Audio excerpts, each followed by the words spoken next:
গাজা উপত্যকায় সব ধরনের মানবিক সহায়তার প্রবেশ বন্ধ করে দেওয়ায় ইসরায়েলের বিরুদ্ধে তীব্র নিন্দা জানিয়েছে বেশ কয়েকটি আরব দেশ এবং জাতিসংঘ। এই সিদ্ধান্তে খাদ্য, চিকিৎসা সামগ্রী এবং জরুরি ত্রাণ সামগ্রীর প্রবাহ বাধাগ্রস্ত হয়েছে, যা গাজার মানুষের জন্য মারাত্মক মানবিক সংকট তৈরি করছে। কাতারের পররাষ্ট্র মন্ত্রণালয় এক বিবৃতিতে জানায়, তারা ইসরায়েলের এই সিদ্ধান্তে তীব্র নিন্দা জানায় এবং একে যুদ্ধবিরতির চুক্তি ও আন্তর্জাতিক মানবাধিকার আইনের লঙ্ঘন বলে আখ্যা দিয়েছে। মিশরের পররাষ্ট্র মন্ত্রণালয় জানায়, ইসরায়েল অনাহারকে ফিলিস্তিনি জনগণের বিরুদ্ধে অস্ত্র হিসেবে ব্যবহার করছে। সৌদি আরবও ইসরায়েলের এই সিদ্ধান্তের সমালোচনা করেছে। তারা একে মধ্যপ্রাচ্যে আরও অস্থিরতা বৃদ্ধির কারণ বলে অভিহিত করেছে। জাতিসংঘের ত্রাণ সহায়তা বিষয়ক প্রধান under secretary general Tom Fletcher সামাজিক যোগাযোগ মাধ্যম এক্সে লিখেছেন, আন্তর্জাতিক মানবিক আইন স্পষ্ট, আমাদের অবশ্যই জীবন রক্ষাকারী সহায়তা সরবরাহের অনুমতি দিতে হবে। গতকাল রোববার গাজায় ত্রাণ ও অন্যান্য পণ্যের প্রবেশ বন্ধ করে দেয় ইসরায়েল। মিশর ও কাতার একে যুদ্ধবিরতির চুক্তির লঙ্ঘন বলে আখ্যা দিয়েছে।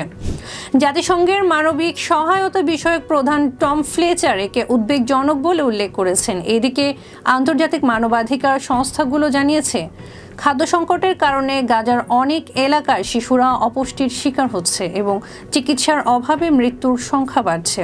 ইসরায়েলের প্রধানমন্ত্রী বেনিয়ামিন নেতানিয়াহু বলেন, হামাস মানবিক সহায়তা চুরি করে সন্ত্রাসবাদে অর্থায়ন করছে, তাই ইসরায়েল এই পদক্ষেপ নিয়েছে। তবে হামাস নেতানিয়াহুর এই অভিযোগ প্রত্যাখ্যান করেছে।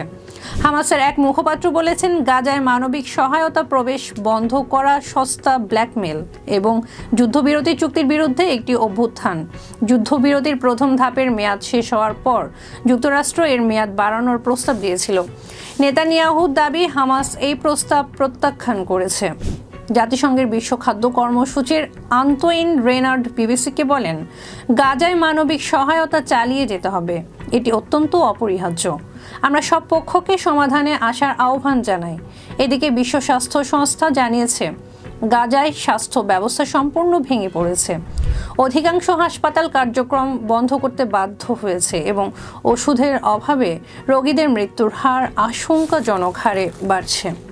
ছিলাম ইরিন আহমেদ। ফেস দ্য পিপলের সাথে থাকার জন্য ধন্যবাদ।